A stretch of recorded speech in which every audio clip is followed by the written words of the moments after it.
Hi, good evening. So, welcome back to the business law lesson.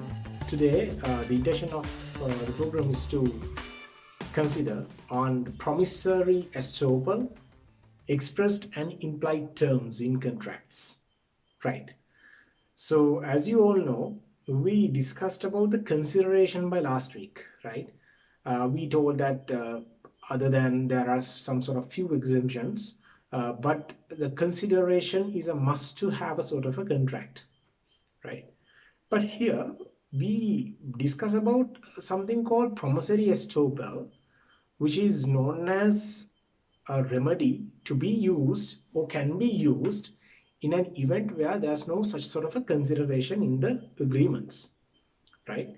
Of course, this is a one way of, it's a sort of a remedy as well as it's an advantage to have a promissory estoppel practices to the promisees, especially in the case of breach, or let's say some of the reversals or the remissions which are done by the which can be done by the promissors itself. Right, so we'll move to the lesson and we'll get to know what the promissory estoppel is. Simply, promissory estoppel is a legal principle that a promise is enforceable by the law even if made without formal consideration. I told you, no, even without formal consideration, right? When a promissor has made a promise to a promisee who then relies on the promise to his subsequent detriment. Now, in a case of detriment, let's say the promisee has relied on the promissor's promise and finally got affected. It can be because of the breach, or it can be because of the refusal, or let's say a reversal of some sort of thing. So in that case, the promisee will be getting affected with a sort of a detriment, or let's say basically a loss for him, right? In that case, promissory estoppel is a great option to be used by the promisee to enforce the contract, or let's say the promise, by the promissor under the court of law. Because why? Even if there was not such sort of a consideration, through the promissory estoppel principle, the promisee reserves the right to demand over the promise by the promissor. Right. So see, intended to stop the promissor from arguing that an underlying promise should not be legally upheld or enforced. In an event where some of the considerations are not present in the particular contract or an agreement, let's say that is not legally enforceable. But when it comes to the promissory estoppel principle, under the doctrine of the promissory estoppel, even if the consideration is not there, the promisee has the right to ask, or let's say the request the court of law to enforce the contract itself, asking, or let's say demanding the promissor to do the promise. Right. Now, to further simplify this concept, I've taken some of the explanation, right? We go with that. The idea is to refrain from any reversal of initial promise or promises by then to avoid any damages, detriments caused to the parties involved. Now see, what is the expectation of this promissory estoppel? Because there can be some circumstance where the promissor is trying to make some sort of some of the adjustments over the promise, or maybe some of the changes in the promise, or maybe he may try to reverse the promise, refuse the promise. In that case, promissory estoppel is a nice ground to battle with that sort of condition, right? To demand over the promissor, right? And the promisee, the promise which made at the beginning of the contract is set to constant. It is constant. Under the doctrine of the promissory estoppel, no one can change the initial promise which is made at the time of the contract, right? there's no possibility of changing the whatever the promise made at the time of the contract with this doctrine of the promissory estoppel. Right. The promisee is facilitated to demand from the promisor, as I told you. Revisal of the original promise cannot be made without a compensation for such a detriment. Now, as an example, if even though the promisor wants to reverse or change the matters pertaining to the agreement, or let's say contract, he or she cannot do it because why? It's enforced by the promissory estoppel to make sure that the promise has been made or to realize to that particular party. We call him as the promisee, right?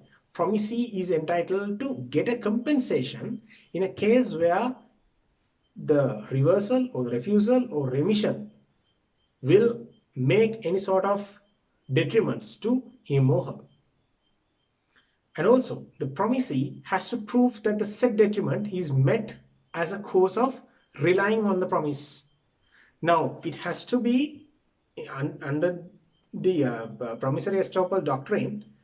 It's mentioned that to claim over the damages or detriments, promisee must show that since he or she has relied on that particular promise made the promisee let's say unassured, or let's say promisee encountered with a damage because of that rely. That has to be proven. Right. We'll go further. Now, circumstance of the promissory estoppel. Remember, there are two circumstances which we can practice or which we can see the promissory estoppel. To make a promissory estoppel, the first condition is where there's no consideration exists, particularly in the renegotiated contracts. Right? Renegotiated contracts. In the case of renegotiated contracts and the consideration is not exist, so of course we can go for the remedy of promissory estoppel and we can estop. Right? We can make constant the first word or the first promise which is made by the promisor as the agreement base, right? The base promise, where the formalities of constructing, formation or making of a contract have not been satisfied. That is the second condition, where the promisee is not satisfied with the formalities of constructing or the formation of that particular contract. Of course, we can go for the remedies through this promissory estoppel. Right. Then, when it comes to the promissory estoppel, there should be 5 elements to be completed to come for a promissory estoppel. The first one is the assumption. What do you mean by the assumption? Promisee, on the reasonable grounds, assume that the legal relationship existed. The assumption is promisee must ensure, or promisee should assume, that legal relationship is existed with this contract, right? And then the second one is promisor was reasonable for the assumption. Now promisor is having also a role, right?